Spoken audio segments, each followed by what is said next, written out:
What's going on, people? Welcome to Man Knows Football. You're here with myself, Guni, and Matisse, and we are both here for the Manchester United versus Chelsea preview. Tomorrow's massive game in the Premier League, and definitely, although we've got a game in hand, no slip ups from now. But first and most important question, Matisse, how are you doing, bro?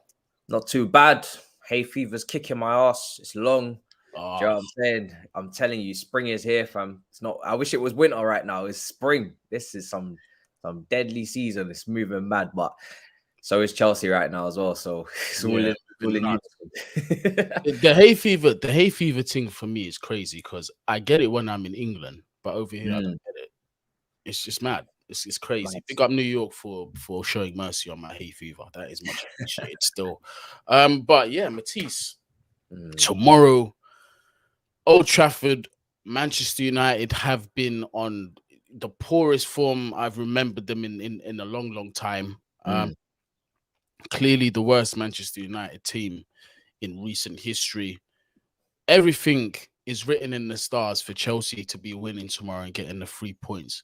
But in typical Chelsea fashion, it's never that simple.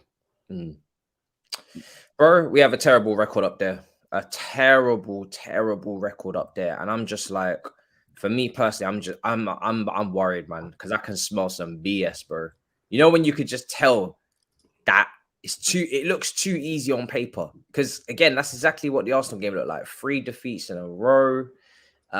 Chelsea are favorites. Let's go and run it back, and then we go and give it away. And I think this is gonna be a difficult game. I know Man United are awful right now, that they're conceding goals, they can't control games, they can't score goals, all of this. But at the same time, it's us. You know what I'm saying? And right now we are a team that are giving points away. We are happily charitable if tested. And even West Ham put out their B team against us, and we very much struggled to break it down. Thank God defensively we were back to some sort of normality, but they didn't pose the biggest threats.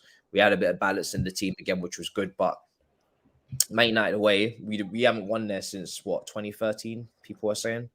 I thought it was before that. The fact that that's even true is crazy to me. I was trying to find some sort of other answer that wasn't so far back. I thought at least 2015 something, but nope. Something, yeah. EFL victory somewhere. Yes. Nope, bro, it's crazy. So with that all being said, not really that confident. I feel like it could be a dead game as well.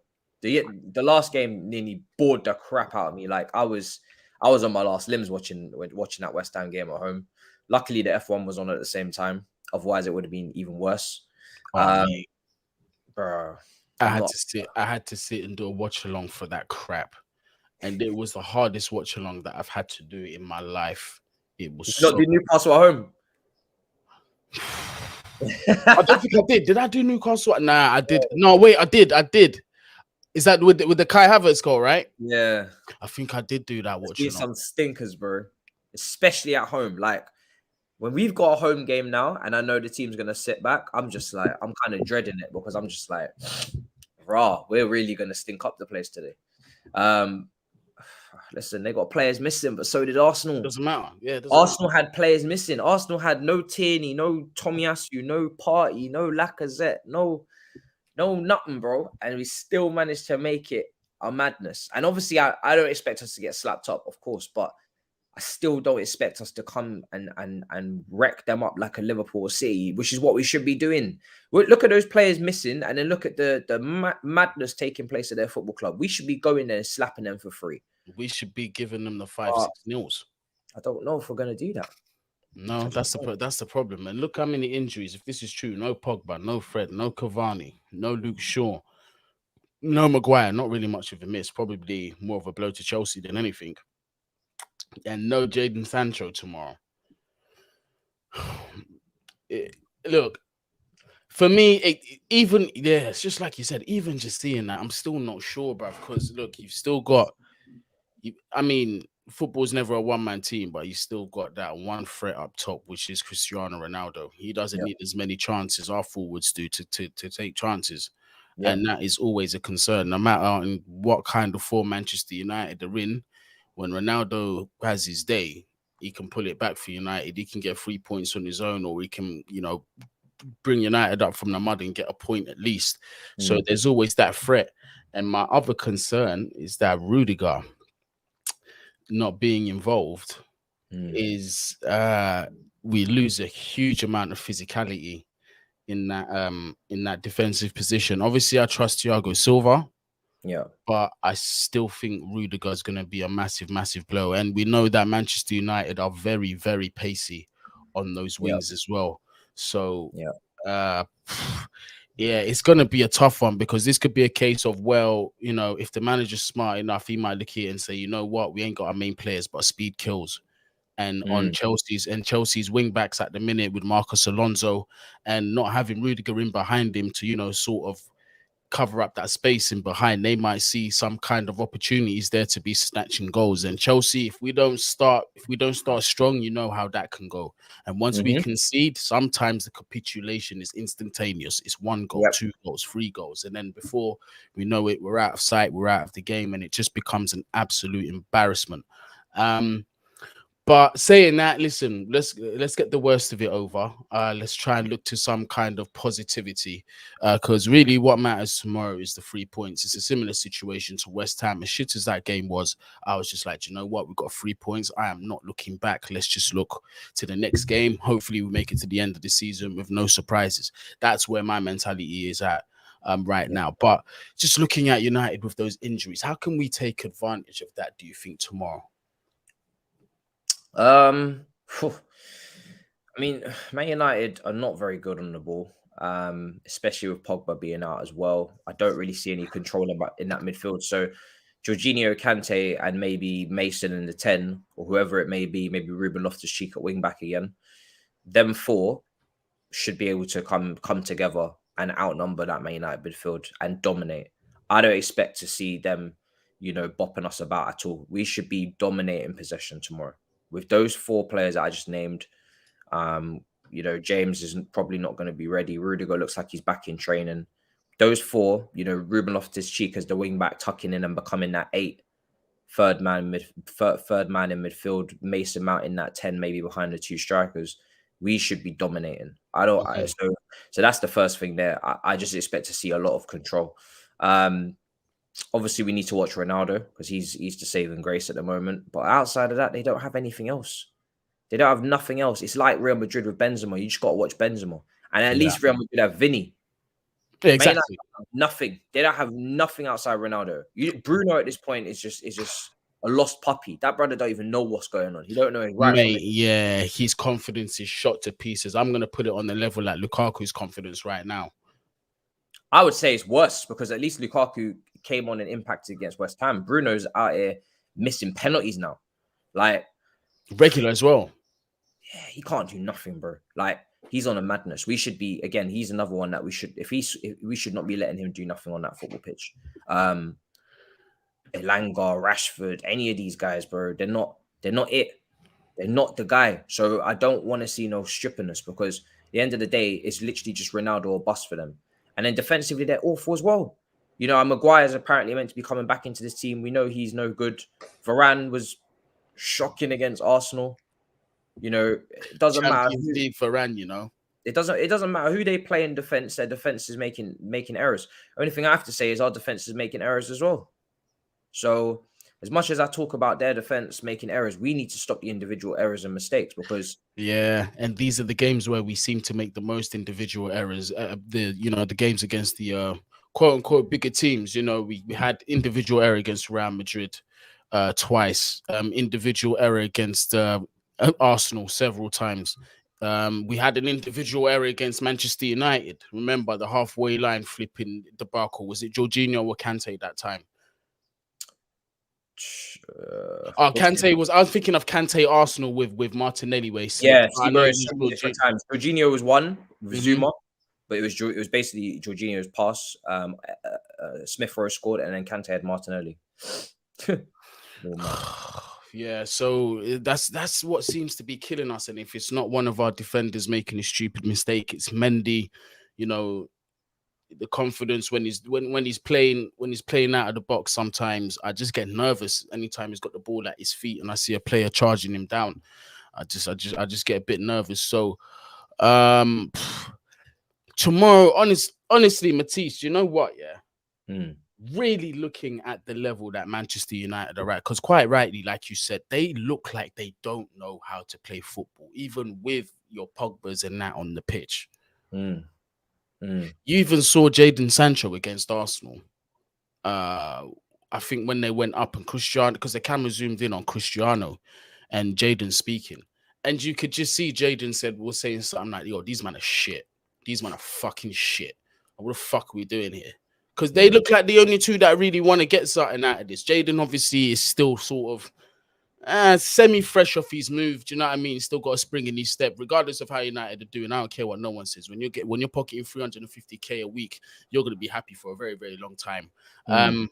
Cristiano, you can see, you just know with him, that guy will drown his dog to get a win, bruv. He's just one of those dudes, bruv. He just loves it. But just outside of them two, it just looks so fragmented. It's not even a team, bruv. There's no team spirit whatsoever. No. Nobody trusts each other. And especially in the worst position on the pitch as well, where there's no trust. That's like your centre-back positions, bro. Because once your centre backs are not trusted, your goalkeeper's going to be nervous. Your fullbacks are going to be nervous. Your midfield in front of you are going to be nervous. You see what I mean? Yeah. So it's mad. Yeah, just like this, like Lewis is saying here, they have absolutely zero ball retention. But you know what, Matisse? I'm saying all of this, but it's within our capacity to do the same. Yep. Exactly. Sometimes we can't string 3 or 4 passes together. And the thing is, even with their lack of ball retention, we have a lot of ball retention and we don't do anything. So you can very much see how this game is going to go in terms of we should and probably will dominate possession. They'll sit off because, listen, Man United are not playing for nothing anyway. Their season's done. Yeah. Season's done. From the moment they lost to Arsenal, even I said they're out of the top 4 race. And I've been leaving them in the top 4 race for the longest. Applying that pressure, just leaving them in the mix because why not? They're Man United. They shouldn't even be in this conversation. But even after that, after that Arsenal defeat, done, finished. No top 4 for them. So they're not playing for nothing. This is like playing a team on the beach. But we are not good at breaking teams down. We're not good at breaking teams down. We're not good at creating clear-cut opportunities against teams that sit back. And it's been an issue for us for years. Because we don't have the elite attributes needed to do these things. We don't have the consistent dribblers on the wide positions. We don't have the pinpoint crosses when James and Shaw are out. We don't have the elite passers in midfield that can split lines of defense, that can pass the ball in between the lines, that can punch the ball into the half spaces. We don't have that. And then we also don't have the security of being able to push a lot of people forward, because when we do that, we see what happens against Arsenal. Ruben Loftus-Cheek and Mason Mount leave Kante to die. We lose the game. We don't have the security. So, you know, for us, it's like I could just see this being like 0-0 for a long time, and maybe we snag a 1-0, and that's why my prediction was 1-0. But you know, we're a team that we take our good ass time, and the longer you don't score when you're dominating possession, you leave the game open for others like Ronaldo to get involved. Yeah, exactly. United, there'd be like a quick snatch and grab type situation for Man United in this game, max. Yeah, which they're more than capable to do, and Ronaldo is more than capable of doing it at any distance within 40 yards, which is worrying. Do you know what I mean? So we've definitely we've got to take our chances. But this thing of, you know, getting into the final third and then just this imaginary walk it's like there's this line. As soon as you step into that final third, just nobody knows what to do. It's like that Danny Welbeck syndrome when he just gets in the box and he's just like, oh, okay, cool. What the fuck do I do here? Just smack the ball as hard as possible. You know, you get them strikers, as soon as they cross that line, they just lose their heads. That's what it feels like. Just no coordination, just side to side passing. You know, eventually a player will get frustrated, take a pot shot out of nowhere from a stupid angle, put it into row Z, and you know, play a ball in to make it look like they're trying. It gets like that. It's frustrating. It's frustrating. But how would you line up tomorrow, Matisse? Mendy, Trevor, Silva, Rudiger. Alonso. Is Rudy going to be available for tomorrow? He's training, so I'm going to just hope and pray. I mean, I'd throw him back in, to be honest, because we ain't got no option over there. It seems like he's back. I don't know what his injury was, but he's already training, so he must be all right. Ruben wing back again. I wouldn't throw him into any pivot at all. Jorginho, Kante, Mason Mount, and then it's between. Nah, it's not Werner. Yeah, Werner and Kai. Yeah. I was tempted to give Lukaku something, but you know what? No. Yeah, it's not that time, is it? Absolutely. No, it's never his time. His time's done. He got it again. He got his opportunity against Arsenal. I can't be asked anymore. Like, yeah, you think against Man United at Old Trafford, he might turn up. I can't be bothered. Like, I really just don't see it at this point. I'm like, I think he's done out here. I don't really see where the motivation would come from. Yeah, you want to prove Man United fans wrong. Do you know what? Nah. So we're gonna go with the German partnership and Mason behind, or you're gonna go with the Trident? Yeah, I'd go with German partnership with Mason in the 10. Yeah, makes sense. People saying you can't start Jorginho. Like, who else is there? Who else is there? We ain't got no other option. I'm not playing Saul Niguez. This is the thing. Like, do you honestly think it makes us happy, or we just pick Jorginho because they're like, yeah, this is the guy, this is the man? No, you have to do with what's available to you. Same with Kante. They both go in the same boat. Because I don't want to play either of these two brothers anymore. Because in the utopian world, I would just have Declan Rice, Tchouaméni or somebody, and then throw in whoever you want. A fit Kovacic. I don't know. I'm just throwing out names out there. Do you know what I mean? Some of our targets. Not saying that would be my actual choice, but that's the utopian thing. But we got to deal with whatever is in our hands. You know what I mean? And outside of Jorginho right now, I can't think of a better option, to tell you the truth. Cannot think of a better option. He's the only 6 in the squad. Yep. And if we're being completely honest, he had a decent game against West Ham. It was just that penalty and costing me monetization for calling him the C word several times for doing that is the issue here. But he had a decent game. Honestly, Jorginho impressed. There was times where, like, when he was receiving under pressure, he was doing some marvelous things to make sure he retained possession and advanced the ball forward. I saw some good stuff to Jorginho. Hopefully he can continue that on against Manchester United. But do you know what? Him and Kante have been the same level this season. So I don't get the big fuss. Do you know what I'm saying? Yeah, exactly. If they're both in the team, if you're complaining about one and not about the other, then you haven't been watching the team, because Kante's been just as inconsistent as Jorginho this season. So I would just throw them both in there. I don't really have no qualms about it whatsoever. Both of them are on a slow little decline. Both of them got limitations. Is what it is. Do you know what I'm saying? That's what we got. I'm not dashing Saul Niguez out there with cold feet. No way. Brother's not even good with warm feet. Do you know what I'm saying? So we're not doing that. And there ain't no other option. So man, I'm just gonna have to just suck it up. And Nathan's saying we should sign Paul Pogba on the free. Man, I don't even look like Michael Kyle from My Wife and Kids, my bro. I don't even look like him. I appreciate the pants though.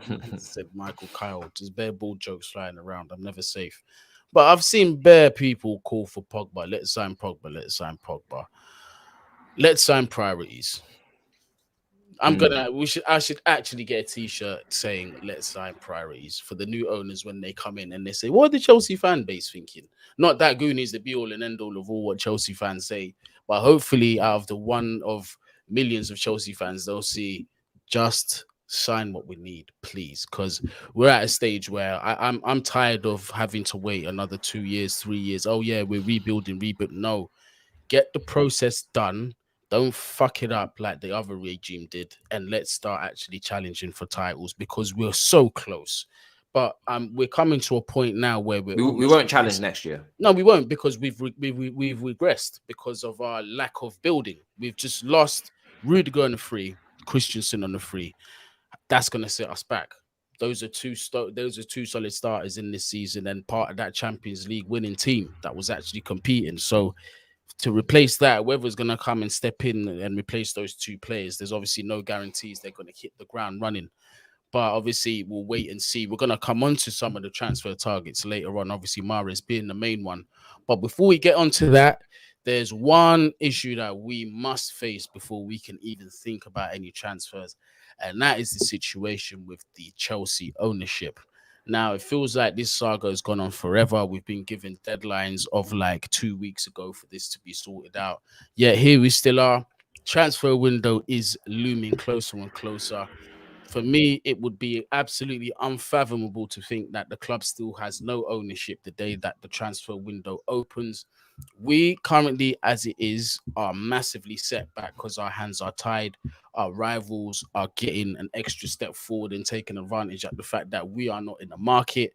But can you see a conclusion coming to this anytime soon? I've heard some rumors that by the beginning of next week, possibly the end of next week, we will at least know who will definitely be owning Chelsea Football Club. But whether the process will be done is a question within itself. But do you see any progress happening soon?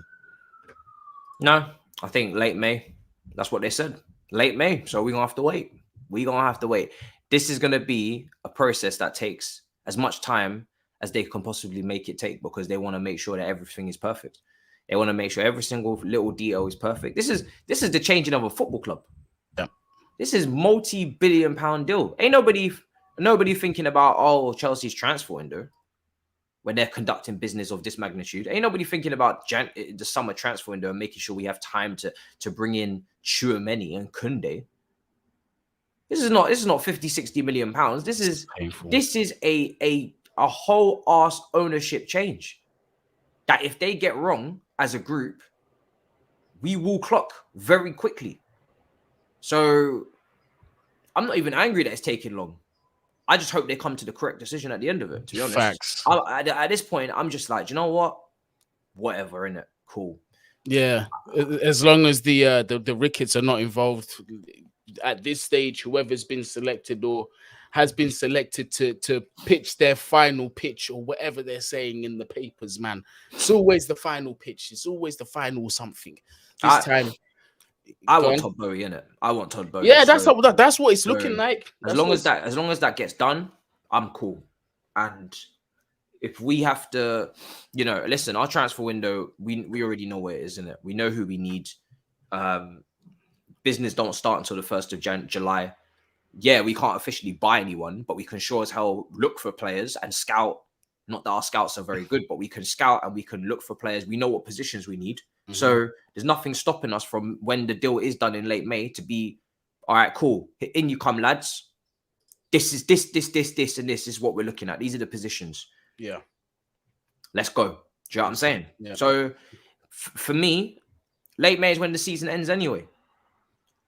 Now, it would be nice to have signed some pre-contracts and things like that, but, it's not going to happen. So work with it. At the end of the day, this is a huge, huge deal. And they have to make sure, the things that they're doing to make sure that there's no sale within the first 10 years. And these are very important things.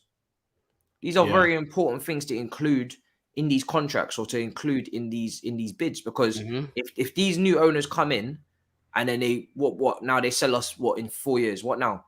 Yeah, exactly. We have to go through all this again. Yeah, these safeguards do need to be put in place and guaranteed. It's a fact. That's what's the most important thing. People are thinking of transfers. Like, I'm sorry, I ain't gonna lie to you. Bruv. I'm part of that guilty party, bro. I ain't gonna lie to you. Sometimes I get a bit ahead of myself. I'm just worried about just keeping up and not losing too much ground on the top teams. We ain't keeping up, bro. Yeah, not even keeping up. Keeping up was the wrong term to use, but just at least not lose. I think the correct term is not lose further ground on the top teams, man, and get caught up by teams that are below us.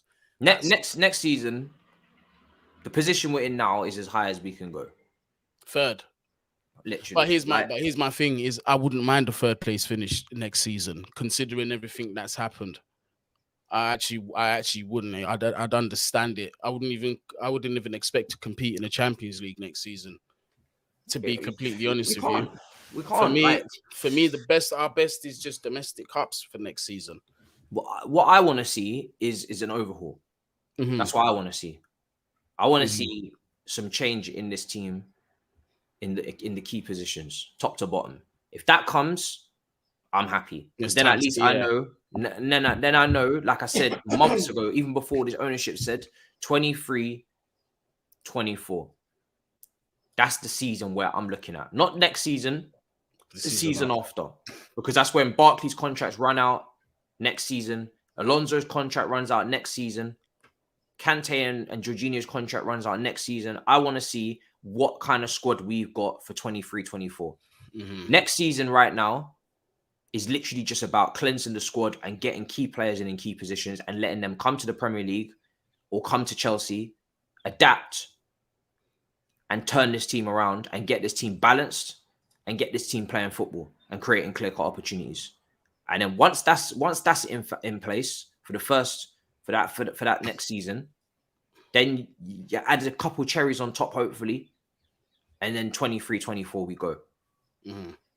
Absolutely. And operational wise, we're moving properly now, and we're actually starting to recruit properly, and we're actually starting to see some good transfers come in that make sense, that cover key attributes that we're missing in wide positions at fullback, and we're actually being run properly now. That's all I'm looking for. The most important signing ahead of a Tchouaméni, ahead of whatever quoted player you want to believe coming into Chelsea, even if it's your favorite superstar, Lionel Messi. The most important bit of recruitment we can do is that DOF, if you want to call it that person, somebody who's going to take care of the ins and the outs. And Marina cannot have a part in that, in my opinion. If she even thought about continuing day-to-day operations, I'd be cool with, but the transfers and that, I'd leave it to a Paul Mitchell or Campos or Monchi or whoever it may be. I don't know who's been thrown in the hat. But I just wanted to read out. Canners actually did have something to say the other day about the ownership situation. He went through the prospective owners because he's met all of them. Apparently, he is one of the important parts of the process in terms of screening. And this is what he had to say. This is on Paul Canoville's Twitter, so I'm not just plucking this from thin air or newspaper. I need to declare that Todd Boehly's team, who met with myself and my foundation chair, Raphael, were the ones that impressed us the most. Todd delayed a flight back to the United States in order to spend some time with us, and then his team talked us through their plans. The expertise around sports marketing and how to make Chelsea the biggest sports brand in the world was impressive, as was the expertise around the stadium plans. What won me over entirely, though, was the huge passion for social impact around community outreach and how important they saw it. He also touched on how important he believes the ex-players should be more heavily involved across the board in all areas of the club. The UK-based team members are hugely experienced and passionate Chelsea fans, so apart from the global sports marketing expertise of the LA Dodgers, they have people who understand our club's culture inside out. I think they will do a great job of taking our club to a new level on all fronts.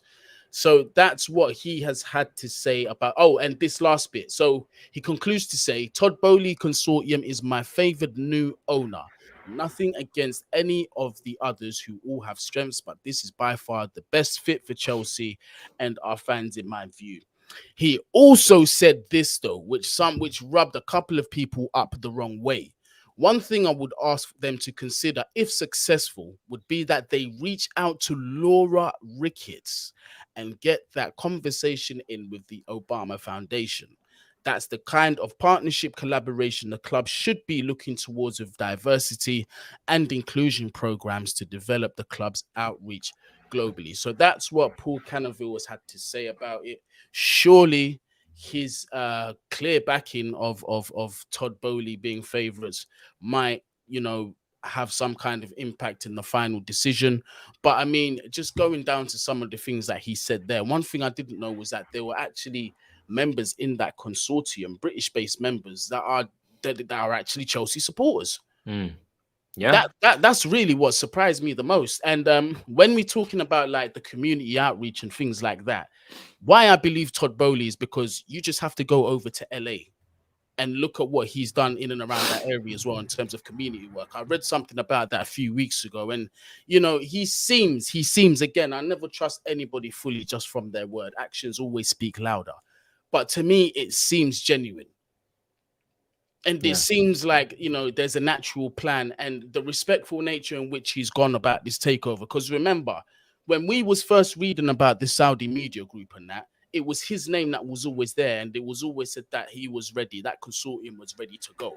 And I feel that he's handled it like amongst the best. He said what he's needed to say. He's laid out like enough details for the fans to sort of understand what he's about, what he wants to come and do. Then he's pulled himself away from the limelight and dealt with it the way a businessman is supposed to.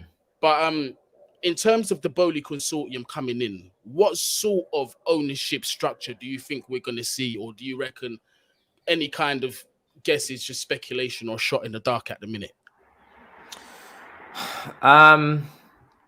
It's a bit of a shot in the dark, I think so. I do think Todd will win, to be honest, from what I see, because he's the only group that makes sense.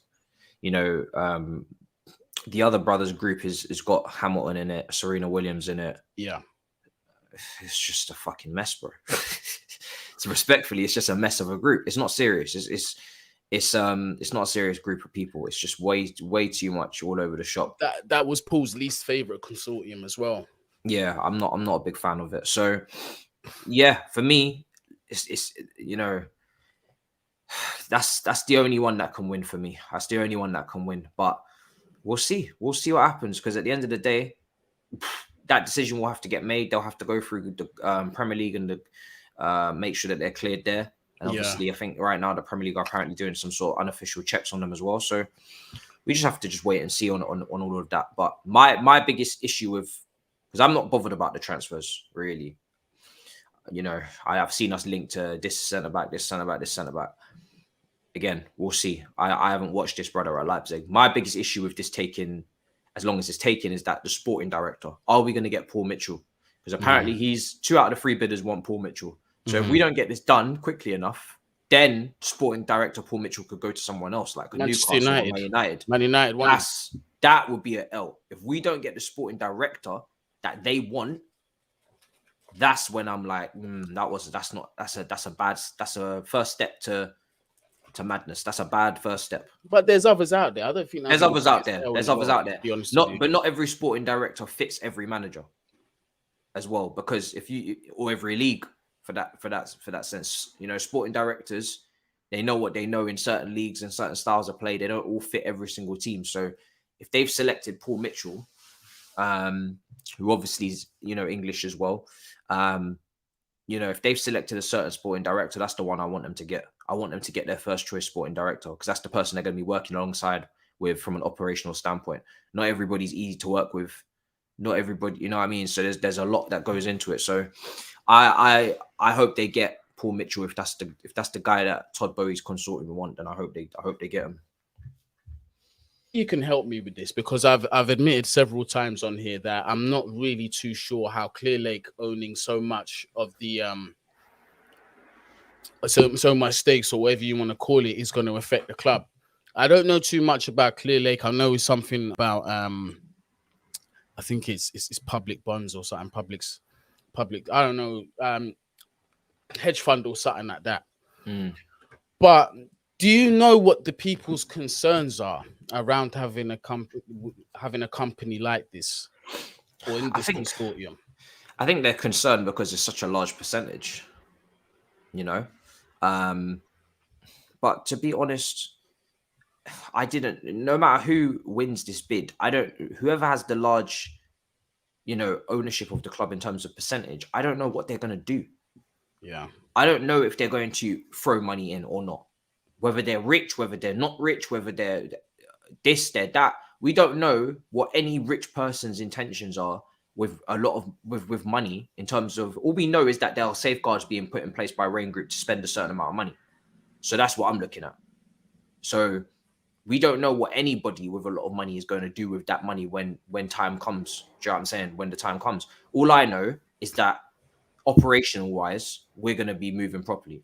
That's all I give a shit about, because that's all I can control from reading up on people and checking what they've done in the past from an operational standpoint, which is Bowie and Walter from Dodgers. All this, like, how much are we going to spend?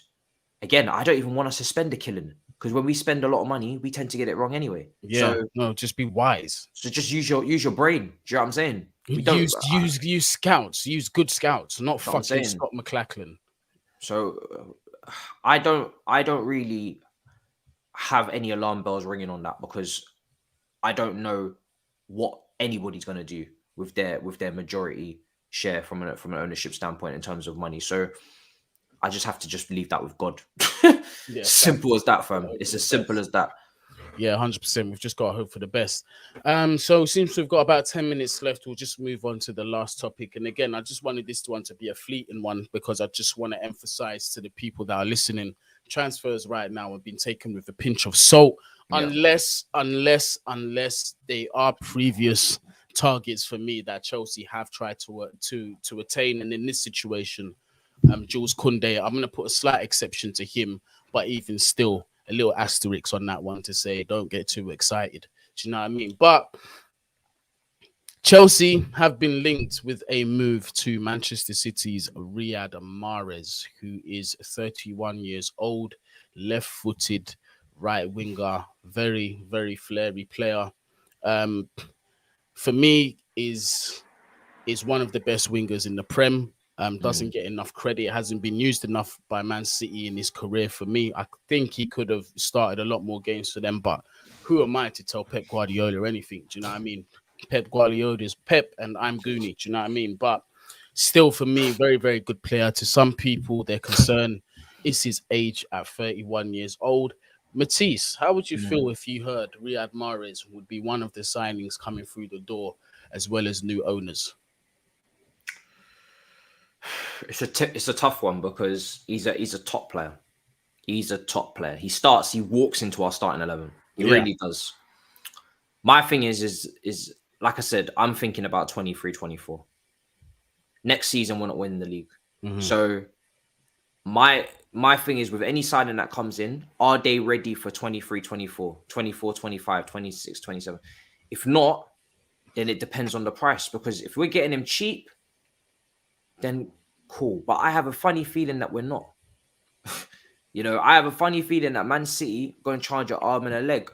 When does his contract run out? That's the thing, because you can only pay so much for a 31-year-old winger in a position where once you fall off that cliff, it's a wrap. There's no coming back. What I'm saying? There's nothing. There's no coming back from that. So he's 31 years old, just turned 31 in February. He's very much ready for the now. We can't just turn our nose up to someone of that quality because he walks into our team. But my thing is just, how long does Riyad Mahrez last? Do you know what I'm saying? Really, you're meant to be signing him when he's 27, which is what they did. You're meant to be signing this type of player at 27. Great age to get him signed the contract until 2023. He's got a year left, it would seem. So he's got a year left on his contract. You'd expect that to mean the price is coming down. But the price has got to be something. It's got to be something respectable. Do you know what I'm saying? But for me personally, we got to get the balance right, man. We got to get the balance right between getting players that could be just over the hill and getting players that are maybe too young and need a lot of development. I think that 24 to 27, 28 range is the sweet spot that we need to start shopping in a lot more. That's where you're buying a player and they're just about to peak. If you've bought the right player, they're about to peak. And too often we go either side of that. And then we have to obviously be patient with development, or we have to, take the L. And he's on 120K a week. So respectable. It's very respectable. It's all about price. All about price. So he's an option. But it all depends on the price. I like Elise. It also depends on how many players are going. I like Elise a lot. I do feel like Elise could do with another year at Palace. I think so, even another 2. Listen, the agenda for Elise, I'm here for it all day, every day. My chat knows, I've got a different Elise agenda. But not for now. Definitely not for now. I think he still needs time to develop. And I think actually taking him out of Crystal Palace, the way he's playing and the freedom he's given. Because remember, he's kind of what he's being allowed to do at Crystal Palace, it might not be allowed to do somewhere else, Yeah. You get me? Vieira allows him to play with his natural instinct a lot. And that's what I like. That's why I think the young players like him, because he lets them really express themselves more than certain other managers do. So I think that's really going to be good for him. But him, definitely, I'd love to see him at Chelsea one day. Is he the be all and end all? Do we know if he's going to be that elite quality that we need? I don't know. Is he worth taking the risk on for a respectable price? For me, it is. And bear in mind, if we go in for Elise now, they're probably going to be asking something ridiculous, probably north of about 60 M's, 50, 60 M's, I reckon, 100%. If Mahrez is available for less than, if he's available for like that 30, 35 million range, then I think it's a decent deal. If he's available for that, I'd hope maybe that 30 million. You know, you got a year left in your contract. Yeah. Something like that. But because you have to remember with Mahrez as well, you know what you're getting. You know what you're getting. And this is a very young team. You know, people forget very quickly about Harvey Vale. Very talented player, running out of contract 2023. If you tell me that we've got Mahrez for the next 2.5 years, and then Harvey Vale signs a new contract and he comes into the first team squad, replaces Barkley, I'm starting to like the look of this a lot quicker. Do you know what I mean? We just need to be clever. We need to be clever because Mahrez is the type of player that walks into the starting 11, and if you get 2 good years out of him, solves a lot of our issues down that side, because he's not just completely reliant on pace. So that gives me hope that he might be able to last a bit longer than someone else. I don't think he's any of the massive injury issues either that I can think of. I know everybody wants their Dembélés and they want their, you know, even Felix I've mentioned before. But Mahrez is in this league and he's done it. He's shown it. He's done it. He's won PFA Player of the Year. We're a bit late to the party. Very. But at the same time, it's an almost guaranteed hit. So, and he's not on a lot of money as well, wages-wise. So he's not the most expensive forward to bring in. He's not going to come with stupid agent fees as well, which is something Dembele would come with. People forget about Dembele's wage and Dembele's agent fees. I know he's available on a potential free. So I do like the sound of it. It's a quite decent deal. I'm not interested in Anthony. I think he's not ready at all. I think I've seen enough to say that he's not ready. Yeah, he's exciting to watch, but yeah, we don't just need exciting to watch. We need numbers. We need numbers. And Anthony's not ready at all. He's not ready. So this is very premature. This hype on Anthony. They need to relax a bit on Anthony. Rafinha is a very good player, like as well. I don't even want him to tell you the truth. But listen, if Leeds don't go down, I don't know. I'm not sure about Rafinha as a 100% guaranteed starter. Mahrez is a better player. So again, this is the thing. It's like, do you just want to get players that are a good age, or do you want to actually get top players? And Mahrez is top players. Yeah, you know, Mahrez is a top player on and that doesn't break the wage bill, and he's an injection of 15 goals in the Premier season minimum. I reckon. Yeah, you know that's what you're gonna get from him, and that's what I want. That's what we need. Yeah, and the attack could do with some experience, you know, because we're relying on a lot of young players up there. Now, if we have Mahrez, Ziyech's future becomes very interesting because he ain't starting, and I know he's not. Does it have to, or can it be quality in depth? He could be quality in depth. Yeah, he could be quality in depth. But the only thing I will say is not every single player in the squad needs to be there for long term, because if they were, then you wouldn't have any balance. 100%. You need some experienced players. You need a mix between experience and youth. 100%. You know, Thiago Silva's not long term, but he's doing a fucking good job, isn't he? Do you know what I'm saying? So, you know, Rudiger, you know, he would have been turning 30 or turning, I don't know, is he 28? Maybe he's a bad example, but we do need some experience as well. And we do have enough long-term players like Harvey Vale backing it up. And we need to have good balance. Aspie to Reece James is the example I always use. So I like the Mahrez thing. It just depends on the price. As long as the price is good, 1 year running out, it's not a bad deal to get done. It's an opportunity, but at least it's an opportunity for a player that is a top player, and we can see what he does on a weekly basis. And we know what we're going to get because he's played in this league. A lot of these names that we're just throwing out, we don't know what they're going to do in this league. Do you know what I'm saying? That's the problem, because it's always a risk, and then they need time to adapt.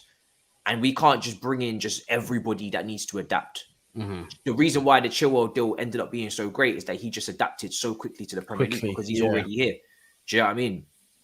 And I know Sterling's running out of contract as well, I think, in 2023. Now, he is someone that I feel like is benefiting more than Mahrez from the Pep system. I asked you about this. I remember I asked you about Sterling, blood, and I said, boy, like looking at what we've got right now and the lack of goals, bruv, I would be taking him like this. But I would say, I also did say, is he somebody that should be starting for Chelsea week in, week out?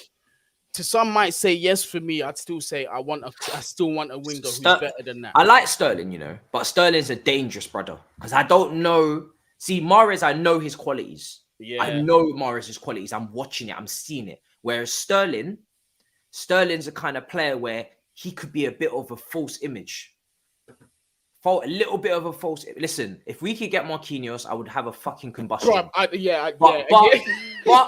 But let's slow down, guys. Let's slow down. Do you know what I'm saying? I would have a combustion, but let's slow down because from what I always hear, Marquinhos loves PSG and he's captain and he fucking wants to sign and all these things. So let's leave it at that. Let's not even talk about Marquinhos. Let's not even do that.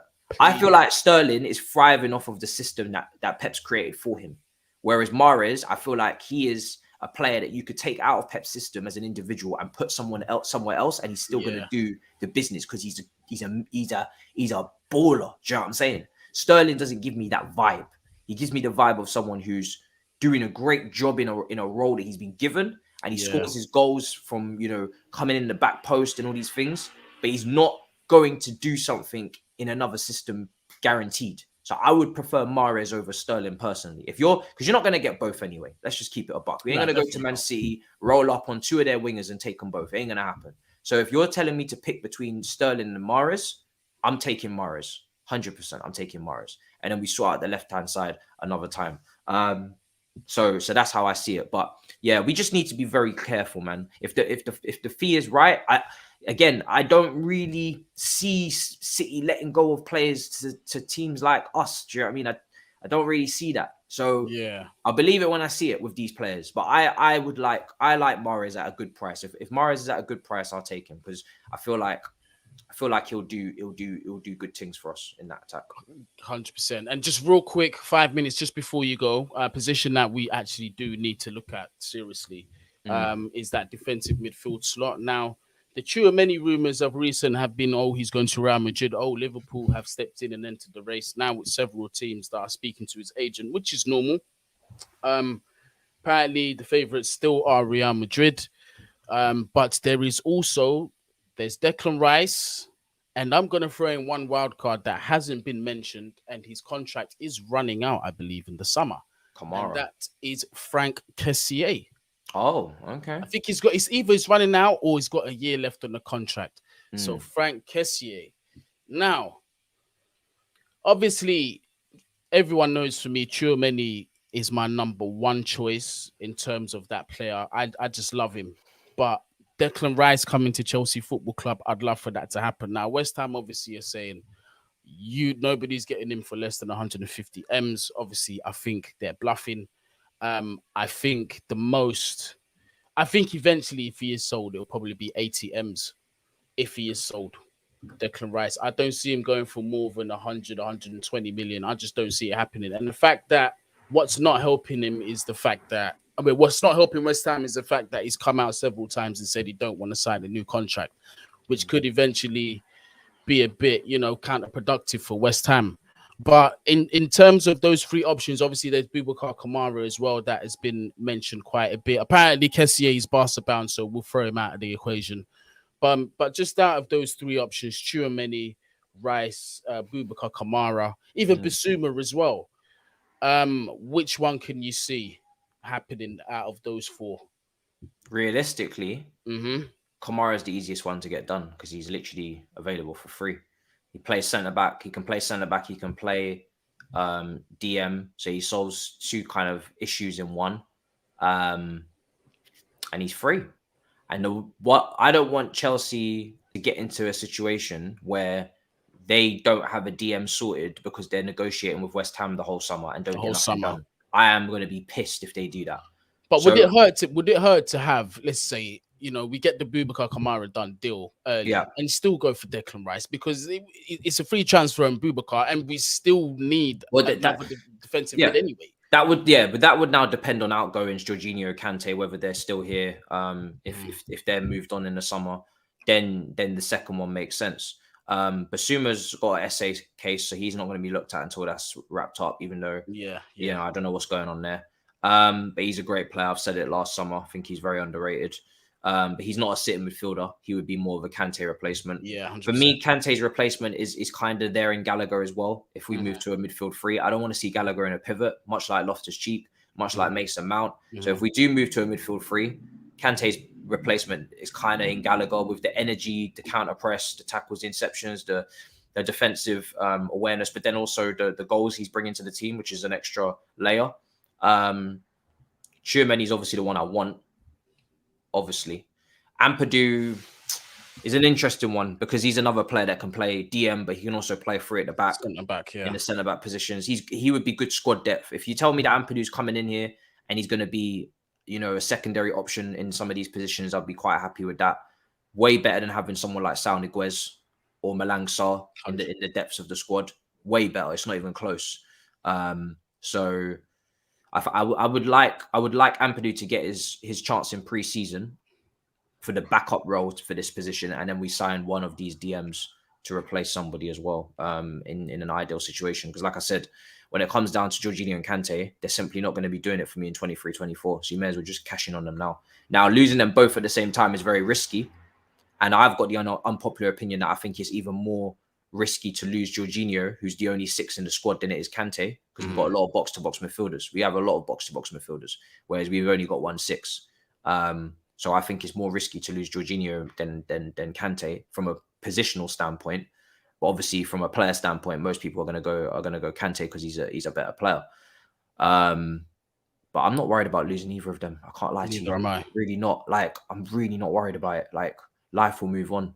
Do you know what I'm saying? As long as we bring in the right players, I'm really not worried about it at all. So in a world where I don't think we're winning the league next season anyway, I don't see why we need to have all of these these guys that we've had for a while, and we don't want to take the risk because what if we just cave in or we don't have the experience? We're not winning the league with them anyway. We're not, exactly. So who gives a fuck? We're not winning the league with these guys. We're just not. It's not going to happen. Their time has come and gone. They peaked last season in that Ballon d'Or thing, and even then, their Premier League seasons weren't mad. They weren't chasing them Player of the Years at Chelsea. They just had them great Champions League campaigns. If they haven't won the league as a pairing by now, not going to do it. It's not going to happen. We got Liverpool getting linked with Tchouameni. We got City with fucking Rodri. Come on, man, wake up. Yeah, you know what I'm saying? People need Haaland look like he's going City now. Bro, people need to wake up. The midfielders are getting rejuvenated. Man United are going to be looking for a midfielder. Arsenal need a DM. If we don't get this DM situation sorted now, we're going to be fucked. I'm telling you. We're going to end up with some grade B option while everybody else has got grade A options. We need to get this sorted immediately. This is the first thing in the summer we need to get sorted, is that midfield. 150%. After that midfield, wing backs. And we need to sell some of them attackers. For me, Werner and Lukaku, bin them off as quickly as possible. Pulisic can go as well. Not going to happen. It's not going to happen. Not going to happen. No, it's not going to happen. But my agenda will be strong. The man needs to go. Okay. It's not going to happen. Not going to happen. Pulisic is part of the American tour. He's basically going to be fabric when they come in. He's just going to build a statue for him. I don't know how people are watching all these links for all these midfielders, and people are telling me that we can't afford to lose Kante and Jorginho. I'm like, bro, one of them needs to go. I don't give a shit who it is at this point. One of them got to get going now, because otherwise we're gonna get left behind. One of them need to get gone, and then the next one going the summer after. But I really don't have no issue about it. I really don't have no issue about it at all. Yeah. And when people were going crazy in the space when I said Kante probably before Jorginho, because we don't have any 6s. So if we get rid of Jorginho, we need 2 6s. One of them for me would have to be Ampadu, because we're not going to sign 2 6s in one window. I don't think. Kante is on 290k a week. That's bread. If we want to be self-sustainable and we want to become this club that are actually running our thing properly, then the top 4 earners, I'm sorry, they got to get gone. 100%. The top 4 earners at this club got to get it stepping, bro. They got to keep it stepping very quickly, because then they're not performing like their wage package. They're not. I'm very objective with this shit, bro. People that are telling me, oh, this guy needs to stay there. Respectfully, you're talking about it and you're saying it because of what you saw over the years, because he's a legend. I'm not on that. I saw Lampard leave. I saw Terry leave. I saw Drogba leave. I saw big legends. Yeah, I'm not on any of that nonsense, fam. I'm not bothered. Like, respectfully, if at this current point where we are as a club with our finances, if you're not earning your wage and if you're not playing at your wage, either take a wage cut or you got to keep it stepping. Because we need to get this wage bill down right the fuck now. Because if we don't get it down, then when we come to do new contract renewals, again, for players that we actually need to keep, we can't offer them what they want. Everybody's going to be like, oh, why does this guy want all this money and we can't be paying this guy? Same thing with Rudiger. Bro, if the wage packages weren't so high in the first place, if the wage bill wasn't so high in the first place, then maybe the players that want new contracts wouldn't be asking for so much because their fellow co-workers wouldn't be earning stupid money. How can you sit there and say, oh, we need to... Bro, but you're saying we can negotiate a lower contract with Kante. Who's trying to extend Kante's contract? Really well and truly, after what you've just watched the last 2 seasons, especially this season, what are you trying to extend? Take your heart out of it for a second. What are you extending? You think you can't do better than this in midfield? Facts. You're living in another world. I'm sorry. You're living on Ultimate Team when he used to be one of the best midfielders in the world. He's simply not that right now. He's not that anymore. He's not that right now. So what are we currently extending? This is a midfielder that relies upon covering the ground, and he's getting older, and the red flags aren't going. I don't know. Yeah, sometimes it's just sentiment in it over common sense. Sometimes, bruv, nostalgia over common sense. But man, them in the same breath will tell me they want Bellingham from Dortmund. Where's the room? Where's the room for your Bellingham bid if you're keeping Kante in the box-to-box role? Do you know how much Bellingham's gonna cost, bro? Like, what do you want? What do you want if I can tell you in 23, 24, you can have Bellingham in one of the 8 roles, or you can have Kante. Which one are you taking? Oh man, it will be like both. What a lovely wage bill for us. Yeah. Man, I'm telling me both. Just keep Kante as a rotational option. Buzzing. Why? Why keeping it? Why? 290k as a rotation option, yeah. Why do we need him as a rotational option? Is that what we're doing here? That sounds like a very expensive rotational option. And is Kante even gonna look? He's gonna be like, "Well, bruv, I mean, N'Golo Kante. What do you mean rotation option? He ain't gonna have that." Yeah, and people that think N'Golo Kante is some grown baby with smiles. I know N'Golo Kante has a strong pimp hand, cuz yeah, he might be sitting in that room like, "What the fuck you talking to, fam? I'm N'Golo Kante, fam. N'Golo Maurice Kante. You better talk to me with respect, cuz yeah." Done though. Bro, people think Kante is just going to sit on the bench and smile like he ain't got no ambitions in life. This man, we reading the signs wrong. This man don't give a shit about nothing. How are you still driving an 05 Mini? Yeah, and you're N'Golo Kante. You're breaking down in front of buses. Kante was pivotal in our Champions League win. Oh, here we go again. Bro, listen, we go again. Kante is bro. So was fucking Basingwa. And what now? And what now? And what? Is this and what, bro? Basingwa was big in our Champions League win as well. And what? I think you gotta We've won 2 Champions Leagues in 9 years, and people are telling me about big in our Champions League win. What about the Premier League, bro? 38 games a season. 3rd under Sarri, 4th under Lampard, 4th last year, 3rd again this year. What about that? Talking about Champions League, this 8-game knockout stage. What are you on about, bro? 8 games. What about now? Watch the football now. What are you watching today? What are you watching in the Champions League against Real Madrid at the Bernabeu? What are you watching in the Premier League again this season? Is he consistently fit? Can you play him twice a week? No, and no. This no, is and no. Statement, bruv. Hey, Luis Garcia, bruv. Okay, I know you're not the Liverpool one. Let's just, you know what we should do then? We should keep Werner as well. Have you seen Werner's Champions League record? It's wonderful. This is the one. So we should just keep all of these players for Champions League and fuck the Prem. How many games do you play in the Champions League? You play 8 group games. And then you've got 8 knockout games. Well, actually, no, you got 6 knockout games in the final. Because 38 games a season, playing the games twice, that's where you prove that you're the best, in my opinion. I ain't gonna lie to you. So you got 15 games versus 38 games. So it's not even half. Facts. But this statement, I know, Matisse, I've kept you over time. Sorry, 6 group games. Yeah, But six people need to be reminded about this comment. Yeah, Kante is not a baby. This guy is steady, stone cold, clapping cheeks, clapping some of the finest cheeks in West London. If he's married, forgive what I've said in Golo. I'm I sure think you're he a very probably is. faithful man. He Sure you're surely a must faithful be. man.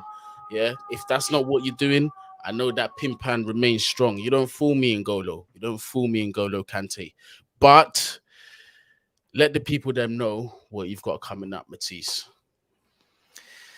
It's a madness. I got all you can eat Chelsea coming up 6 o'clock, and some of the comments, man. You got a lot of learning to do in this channel, bro. I'm telling you, some of these comments, bro, is crazy out here in the dunya. I'm hearing man trying to justify, what is it, 7-6.